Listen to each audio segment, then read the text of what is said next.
മലയാളക്കരയുടെ അഭിമാന സ്തംഭം, ഏഷ്യയിലെ ഏറ്റവും വലിയ ആർച്ച് ഡാമുകളിലൊന്നായ ഇടുക്കി അണക്കെട്ട്.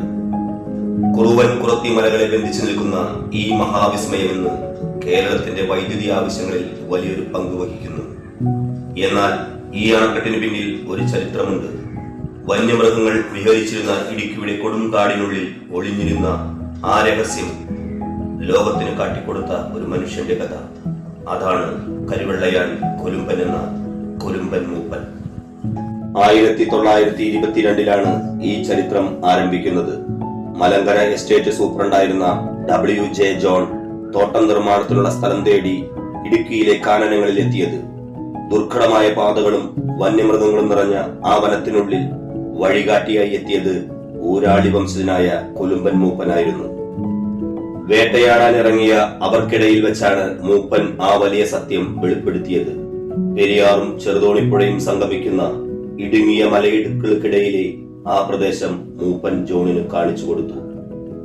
കുറുവൻ എന്നും കുറത്തി എന്നും വിളിക്കപ്പെടുന്ന രണ്ട് കൂറ്റൻ മലകൾക്കിടയിലൂടെ കുതിച്ചൊഴുകുന്ന പെരിയാർ.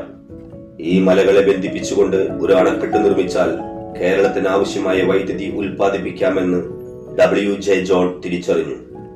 ഇതിനായി അദ്ദേഹം തിരുവിതാംകൂർ സർക്കാരിന് റിപ്പോർട്ട് സമർപ്പിച്ചു. കൊലുമ്പൻ മൂപ്പൻ കാണിച്ചു തന്ന ആ വഴിയിൽ നിന്നാണ് ഇന്നത്തെ ഇടുക്കി ഡാം എന്ന ആശയം രൂപപ്പെട്ടത്.